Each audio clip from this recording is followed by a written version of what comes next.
Leafs Nation, we're back and we're in your ears. Here we go. And if you're watching us on YouTube, thank you very much. Drop a subscribe if you haven't already. I'm riding shotgun with my guy D434, Mr. Dylan Fournier. And we are doing the Leafs Weekender. The Leafs have a big week, a Bruin. But let's talk about the week that was for the Toronto Maple Leafs. 2-1, my friend.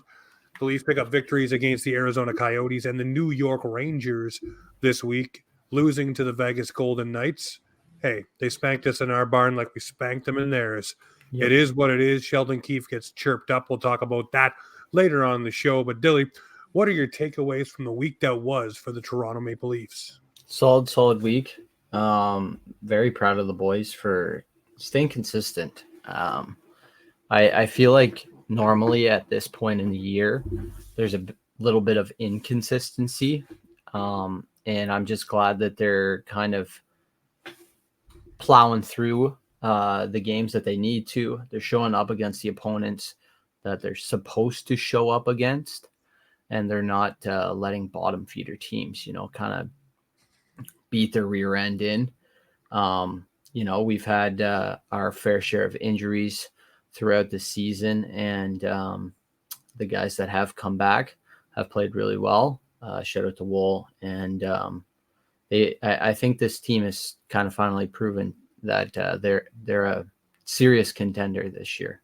So yeah, I'll say this about this week. Obviously, I'd still say that Morgan Riley bounces in effect here with the way he galvanized that squad. You got Ryan Reeves firing up the crowd, pointing to the muscle, the Rempe fight, the other fight earlier in the week as well with O'Brien. The Arizona fight, that was a good one as well. This guy here has come to play. Everyone has done their job in this Leaf lineup. Woll comes back looking good between the pipes. Jarns come back, doesn't miss a beat. Everybody who has stepped in has looked well. Guys, don't worry. Nick Robertson will be back and playing with this team very shortly. He is not going to be staying down the Marlies. He's already been told, and we've been told that he is a part of this squad going forward. But we'll look forward to this week coming up. The Leafs have a big, bad week of Bruin. And I use that term because they play the Bruins twice. They play the Buffalo Sabres, the Habs, all teams that give the Leafs trouble, but all teams where? Located in the Atlantic Division, which means, hey, I know Buffalo's not catching us. I know the Habs, hi Habs fans, I know you're here, aren't catching us. But the Bruins are above us in the standings by 6 points. This could really flip the script and bring a swing to where the Leafs could catch up with those games in hand. So I'm looking at this week and I say I want to see a 3-0-1 week for the Maple Leafs. What do you think, Dylan? I think it's very attainable. You said 3-0-1. I would probably 3-0-1 for the Maple Leafs, baby. Let's go. I'd probably say it might slide into the 3-1-0, but I'm pretty confident in our overtime positions as of late. Like late in games, we've been really good. But yeah, I think we split the games against the Bruins, and then hopefully we show up against the Habs and Buffalo, because we know that those bottom feeder teams in our division always seem to want to show up against us because they know that it's big time television. As you know, the Ottawa Senators always love to show up against us as well. They do.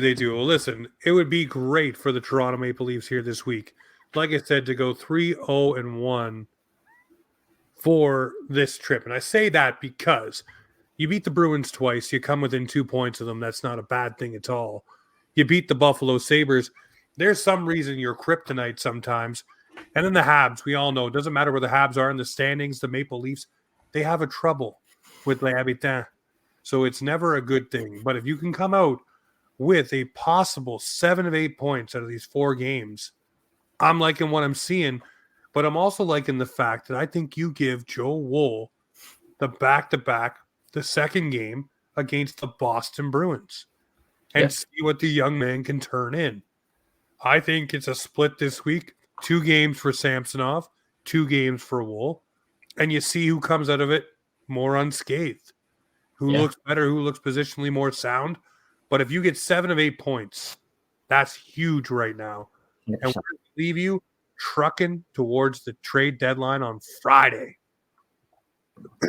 I'm pumped. I'm pumped. Obviously, you have that later on in the notes there. I think also we kind of get to see what it's going to be like to possibly face off against somebody that we might face off in the playoffs. I think these Boston games are going to be really, really close. They're going to be high energy. There's going to be a lot of blows after the whistle, most likely scrums after the whistle. But I think this week is going to be exciting, especially I think, like you said, we're going to see who kind of takes the net here, most likely going forward. All right, well, let's go into it right now before we jump into the GBU. I want to know from you, right off the top of your head, who do you want to face? Obviously, a lot of fans last year, we want Florida. I was a Boston guy myself. I really wanted to see the Boston Bruins. I really wanted that to happen. I wanted to slay that beast. And I mean, right now, the Boston Bruins, they are a slipping. But who would you rather face? The Lorax and the Florida Panthers, or the Boston Bruins, who are the big bad Bruins? What team would you want right now? And I want to know off the top of your head. For me, it's the Bruins all day long. I want to put that bear to bed, and I want to move forward. We have no real big history against the Florida Panthers in the playoffs, so I would love to slay the dragon that is the Boston Bruins. Maybe it's called the curse of the Bruins in our eyes. I think it would be entertaining, and I think that it could push us further into the playoffs. It gives us that boost, that energy. We were pretty shocked last year in round 2 against Florida, obviously, but I think that going against Boston is like, it gives you the original 6 kind of energy. You get that good old tough hockey, and it's entertainment for television. And maybe there's a few Revo fights in there too. I don't know who the heck their big bad guys are. Trent Frederick would be the guy over there. I think would be the one stepping to the plate. But even still, in the playoffs, I wouldn't even want to see Revo fight. I want to see him get under people's skin. And remember what Cam Jansen said on the show not but 2 weeks ago. He wants to see, go ahead and challenge everybody to a fight. You know what happens? Guys can say no. You know what guys can't say no to? Getting absolutely railroaded by a big hit like we saw on Boosh. Yeah. So Revo can do that. Revo can lower that boom and be that effective guy in a series where he could knock somebody flat on their ass. And or take him out of a series fully. Well, I never want to advocate for an injury. No, but I know what you're saying. You definitely could rock a guy the right way, and unfortunately, maybe he's not able to go for game 3 or game 4 or whatever it is. But I think Ryan Reeves can do that. I want to see the Bruins. For me, it's in Florida second round and take out the Lorax and beat him by his mustache. For me, it's the Bruins. The history's there, the rivalry's there, and I think it's been long overdue for us to slay them in the playoffs. We shall see if we can slay the beast. Well, we got the GBU rolling up on us now. The good, the bad, the ugly on the Maple Leafs this week. The good for me is the returns. The good is the return of Calle Jarnkrok. Timothy Liljegren missed a couple of games. He's back. Joe Woll back between the pipes and looking sound. I messaged our guy, Kevin Woodley, and Kevin Woodley said, I see him being the starter for the Maple Leafs for many, many years to come. So for me, the good this week is the returns and the dividends they've already paid. I'm going to expand on what you said, the returns. Yes, I'm going to say the returns of a former player, Ilya Lyubushkin, because our GM finally showed us that he's serious and he wants to give this team the juice to help push us into the playoffs. That is my good this week. There you go. Okay, for me, the bad this week, the bad is just the snake bittenness that is the empty net for the Maple Leafs. Tyler Bertuzzi misses one. Last night, Mitch Marner misses an empty net, and it ends up being an icing and a Vinny Trocheck goal. That to me is bad. Get the puck out of the zone, yes, but don't ice it. It has become an issue for this squad, sealing the deal. And I know a couple of games we've won them. The icing didn't hurt us, but we seen last night exactly what it can do against elite teams. And the Rangers, yes, folks, are elite, number 3 in the National. You don't want to give them the opportunity to climb back into a game. So I will say the icings are my issue. I kind of want to feed off of that. So I don't know if you saw this last night, but for example, you said Mitch Marner backhanded it and it was icing. I don't know if you saw this. It might have been the play before it, or it might have been in a total separate period. Matthews won the faceoff and it went into the corner. Mitch Marner had it and he tried to backhand it out of the freaking zone. Yep. And I've been talking about this for weeks. I hated it. And I was like, dude, you have your forehand available. Just freaking get it up and out of the zone. And what happened was it got turned over and the Rangers got a chance. And it just scares the bejeebus out of me because come playoff time, that will lead to a goddamn goal. The glass is your friend. Yes. The glass is your friend. I don't care if it's a little muffin on the glass. Just get it enough out of the friggin' zone. That's what I've been saying for weeks. Goodness, it scared me. And I was like, for instance, if Mitch took a second to go to the forehand on that empty netter, I think it would have went in. No problem. I think he needs to get away from that backhand. It was atrocious and it scared the living shit. Even still, just chip it out of your zone and then look for a neutral zone battle to win the puck and put it in the net. Absolutely. That way you save yourself the icing. I mean, that's the goal, is to get it out of your own zone. It will then take them 15 to 20 seconds to re-rack and re-go back. And if you muck with them in the center ice area in the neutral zone, then you're probably going to kill the clock. That's all you need to do there. But our bads pretty much line up together. The ugly for me is the injuries. The injuries this week, they bit us. Timothy Liljegren, Giordano concussion, Lyubushkin looking like concussion. Yeah. So, and there's a few other things that are starting to scare me. We saw last night, Austin Matthews, wrist and hand taped up. Yeah. A la last year, and we all know what happened last year. And I'll say this, the velocity on the shot Saturday night didn't look the same as snappiness as it's been. No. Which does worry me because I don't want to lame duck Austin Matthews going into the playoffs.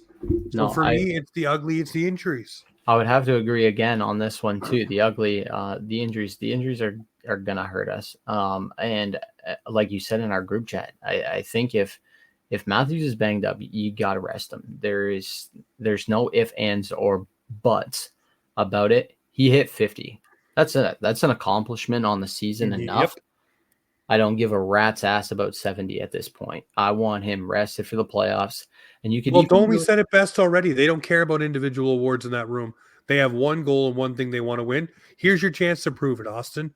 Yeah. If you're hurting, stop chasing 70, park your biscuits and rest up. 100%. And you know what? I think you kind of saw it last night that, you know, when he broke into the zone, even like a one-on-one, he wasn't. It didn't look like he was totally confident in just ripping it. He kind of tried to battle around and battle for the net to get the chance on right in front of the goalie. I thought that was kind of a demonstration of that.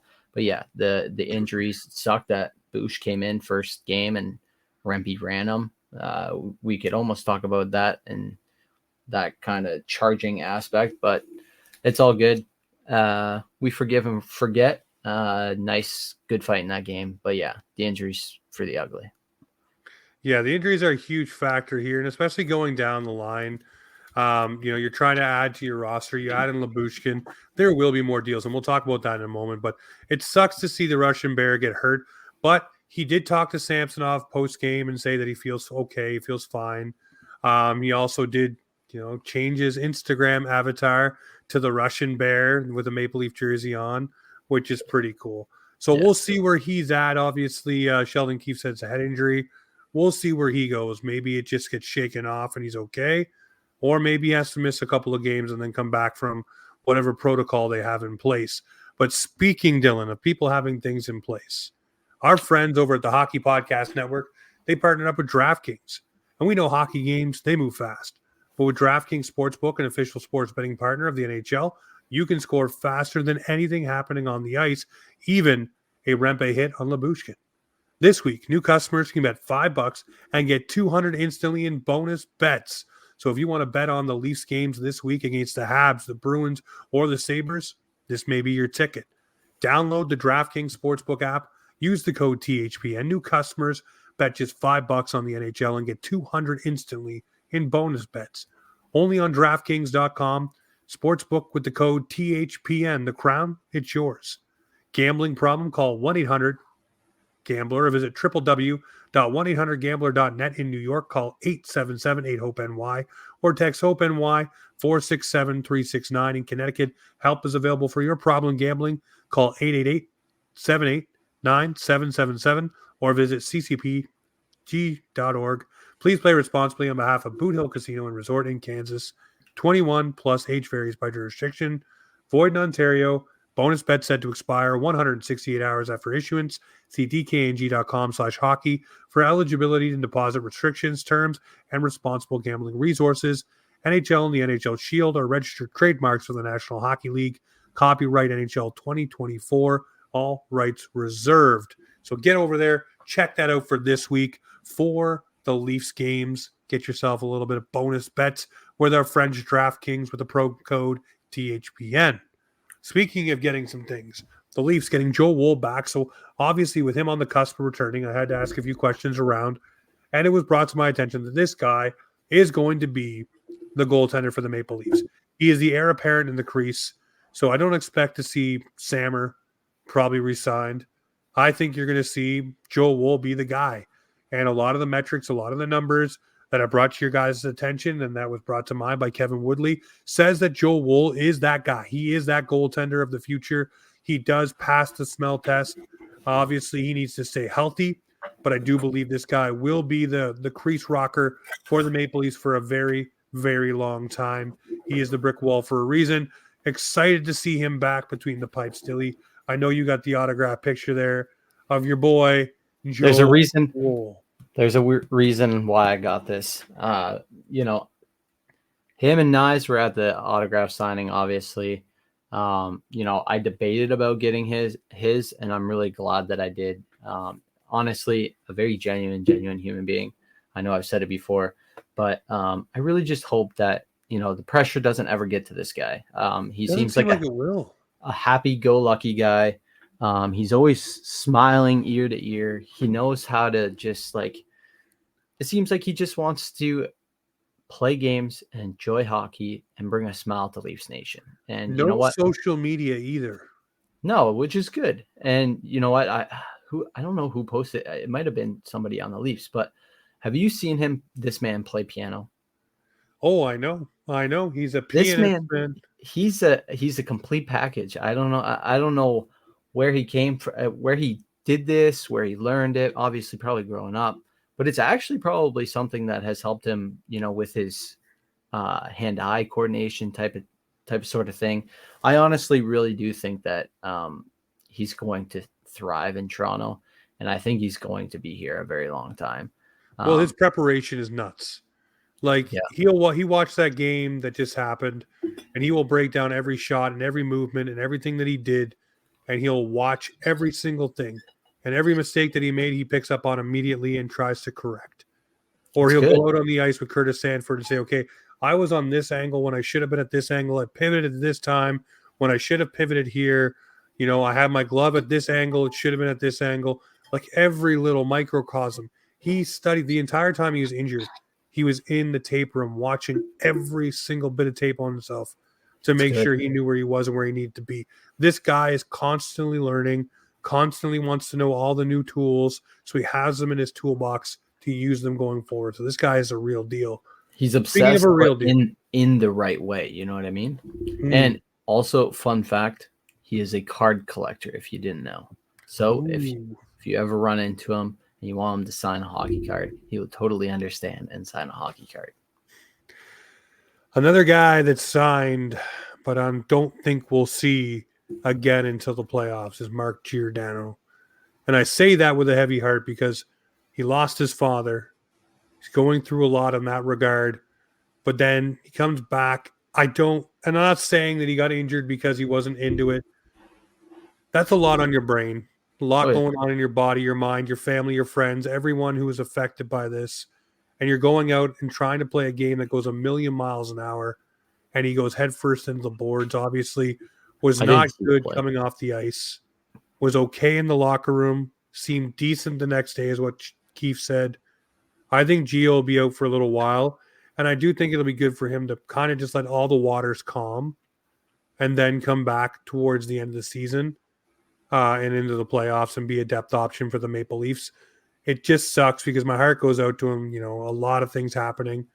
And you really just want to get back on the ice and try to put your best foot forward. But right now for Gio, I think health-wise, best thing for him to do is to step away for a minute. 100%. Yeah, no, I don't know if, James, you've had a concussion at all or anything. Multiple. But like going on the ice with a concussion is just like, it totally kind of throws you off. Like you'll, take the 1 week off of, like, for example, I was in school. I took a week off school because I couldn't have any like bright lights. I had to be, in a shaded room. I took it off school, and then I went back like I was feeling great in my normal day-to-day life.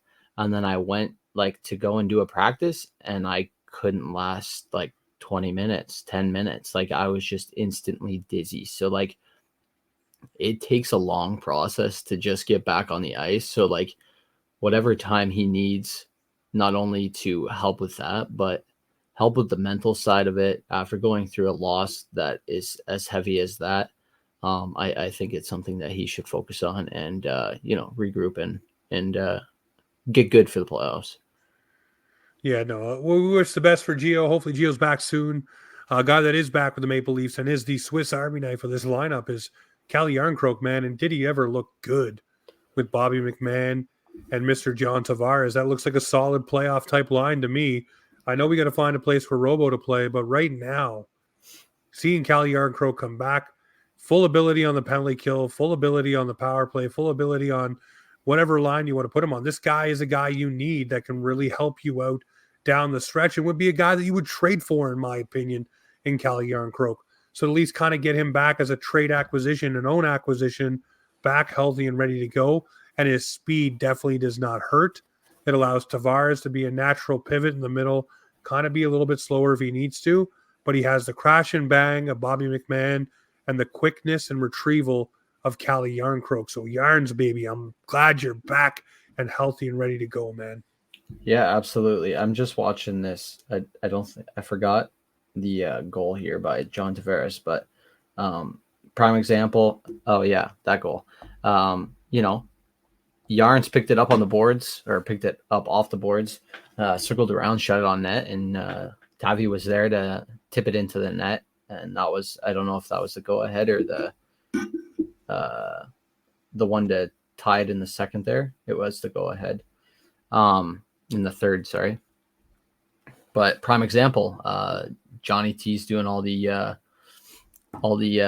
dirty work out front, like he should be, and he's in the spot to score.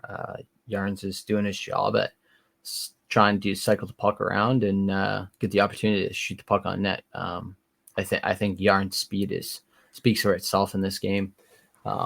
He's a guy that's great on the penalty kill, like you said, and he's somebody that adds a little bit of the Swedish juice, like I love to say. How sweet it is. Leafs. Yes, for this Maple Leafs lineup. All right, so the other guy we got is Boosh. We got Boosh back in a trade. Excited for the Russian Bear. I know he's going to bring some thunder to this lineup. We know he's going to be back.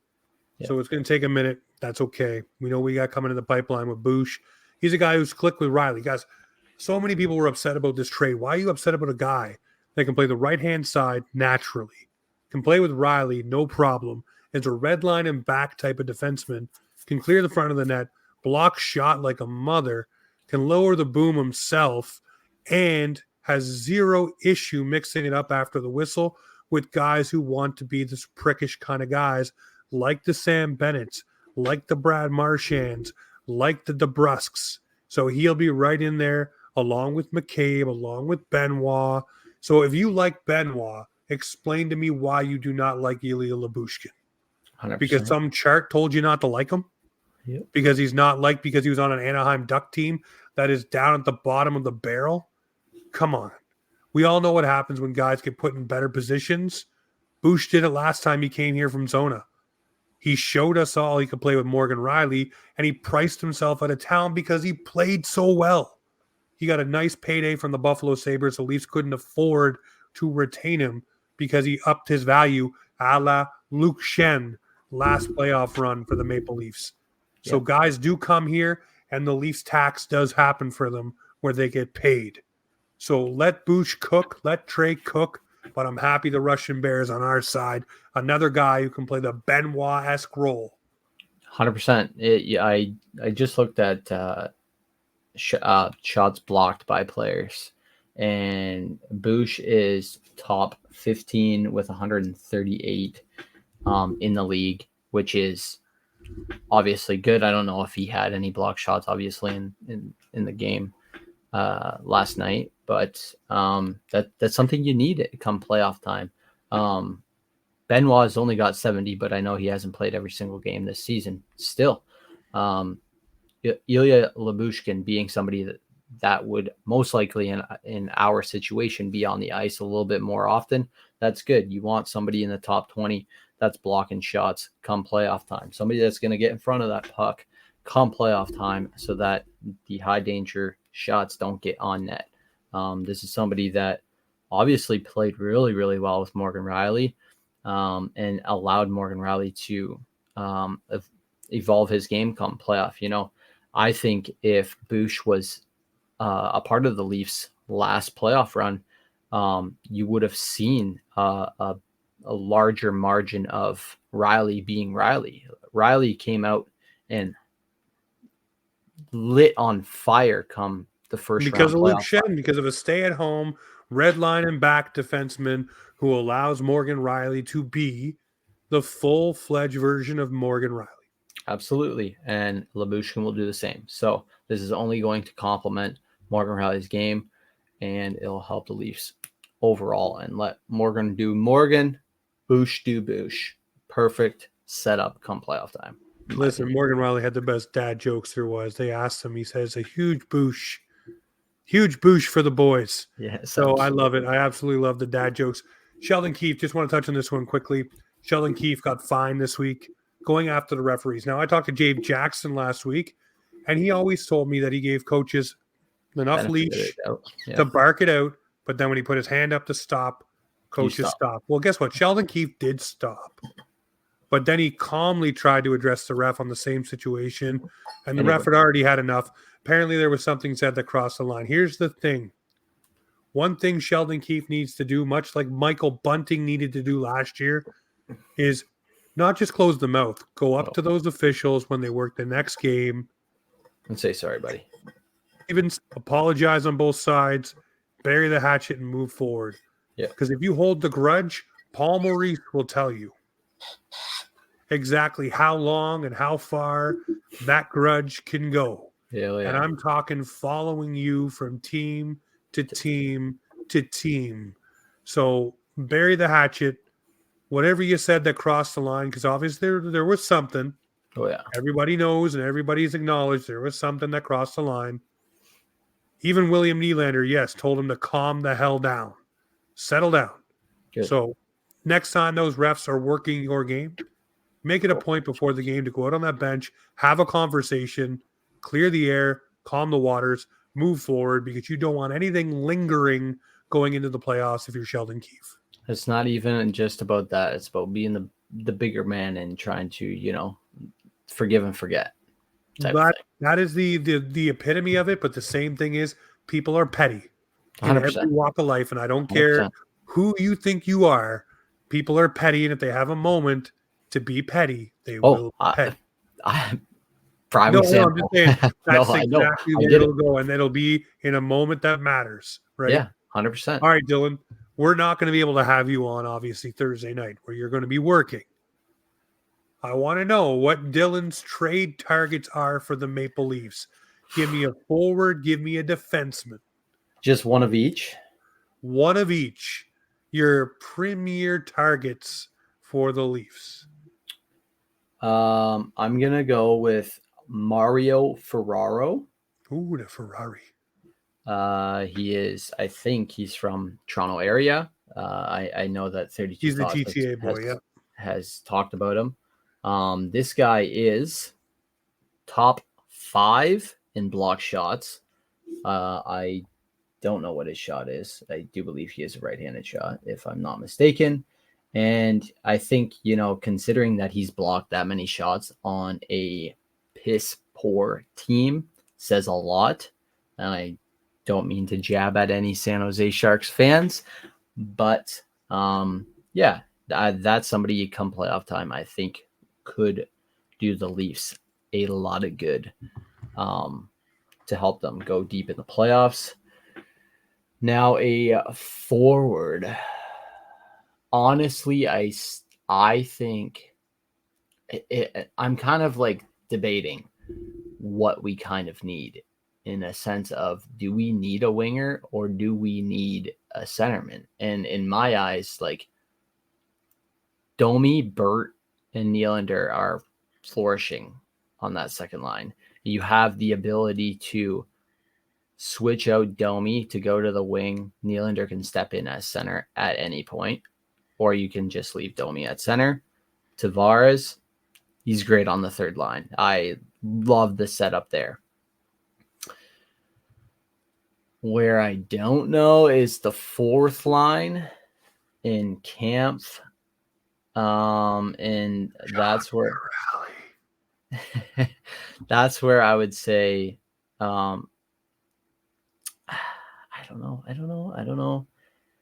I would say, like, I would love Boone Jenner, but I know that I think he's out of the question. I think that they don't want to move him there. That was already said on the radio show, the Jeff Merrick show. They don't want him gone.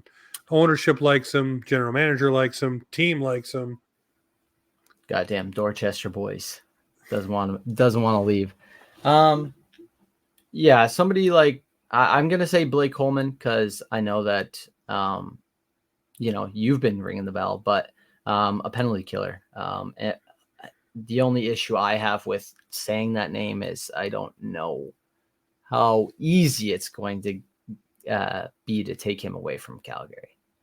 I'll tell you right now, I'm done beating the drum for any Calgary Flame players. I want Blake Coleman. Stop right there. I don't care. Calgary Flames can go kick rocks for all I care. Yeah, they can come knocking on our door. Noah Hannafin, I'd laugh in their face because I'm done with them. Yeah. They want to play the games and try to charge Toronto attacks to pay more to get players when they're going to deal them for seconds anyway. Go kick rocks. See you later. We'll find 100%. Our business elsewhere. I think the Maple Leafs deal with the Anaheim Ducks. I think they get Adam Henrique, penalty killer. Guy can play in your bottom six, center, wing, doesn't matter. He could play top six if he needs to, too. If you need him to. Don't need him to right now, but if you need 100%, to, yeah. Definitely he's there. But also you go there and you say, I want that. And then Davidson's been scouting. He's the Columbus Blue Jackets president and GM right now. He was scouting the Marlies. So give me Peaky from or Peke or whatever, how you say his name. I don't know how you say it. But you know what I'm saying? It's P-E-E-K-E. Yeah, there you go. Get him over here to the P-E-E-K-E. That's so if that's who you're scouting, go get him. Or if that's who you want, get him. Gabranson would be fun. I think the cost is too much cap-wise. But if you can bring in him or even Borgen from Seattle, find somebody to put in this defense. But those are my targets. We'll see what happens. We will have, ladies and gentlemen, a trade deadline show on Thursday evening. Not a trade. Yes. But we will have a special episode as well this week. Our boy, Joey Ferg, Joe Ferguson, Flo Buds, Joe, creator of the Domi and Burt shirt that you saw on the broadcasts, will be gracing the airwaves, and I'll be wearing one of his shirts because I did pick up last year the Pappy 34. Let's go. So we go way, way back, but I want to have him on the show, obviously. That's got some notoriety, man. I'm excited for the man. He's going to take off the day. He's got a video of Nylander saying he loves the Willie Styles shirt. Good. Morgan Riley loves the notorious Morgan Riley shirt. He deserves it. I love it, man. The pump up is there.